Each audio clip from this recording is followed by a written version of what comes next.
চলো আজকে মজা করে ক্রিম দিয়ে শুকনো রুটি খাবো। এটা সুন্দর করে ক্রিমটা ভরে নিয়ে আজকে তো মজা করে খাবো। আরে এটা কি করবো? আরে এটা তো ডাস্টবিনে ফেলে দেবো। এই তো ডাস্টবিন করছি। আর রাজু না এটা, আর রাজু তুমি দাঁড়াও। আরে এটা কি করছো? একদম না, এটা ফেলে দেবে না, এটা আমার কাছে দাও। এবার এখানে বসে পড়ো।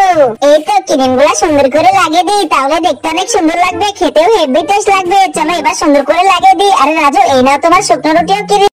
চলো আজকে মজা করে ক্রিম দিয়ে শুকনো রুটি খাবো। এটা সুন্দর করে ক্রিমটা ভরে নিয়ে আজকে তো মজা করে খাবো। আরে এটা কি করবো? আরে এটা তো ডাস্টবিনে ফেলে দেবো। এই তো ডাস্টবিন করছি। আর রাজু না এটা, আর রাজু তুমি দাঁড়াও। আরে এটা কি করছো? একদম না, এটা ফেলে দেবে না, এটা আমার কাছে দাও। এবার এখানে বসে পড়ো। এই তো ক্রিমগুলো সুন্দর করে লাগিয়ে দিই, তাহলে দেখতে অনেক সুন্দর লাগবে, খেতেও হেভি টেস্ট লাগবে। চলো এবার সুন্দর করে লাগিয়ে দিই। আরে রাজু এই নাও তোমার শুকনো রুটি ও ক্রিম। চলো আজকে মজা করে ক্রিম দিয়ে শুকনো রুটি খাবো। এটা সুন্দর করে ক্রিমটা ভরে নিয়ে আজকে তো মজা করে খাবো। আরে এটা কি করবো? আরে এটা তো ডাস্টবিনে ফেলে দেবো। এই তো ডাস্টবিন করছি।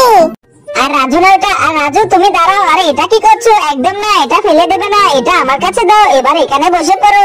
এই তো ক্রিমগুলো সুন্দর করে লাগিয়ে দিই, তাহলে দেখতে অনেক সুন্দর লাগবে, খেতেও হেভি টেস্ট লাগবে। চলো এবার সুন্দর করে লাগিয়ে দিই। আরে রাজু এই নাও তোমার শুকনো রুটি ও ক্রিম। ওয়াও চাম্পা, এটা তো অনেক সুন্দর হয়েছে। আজকে তো মজা করে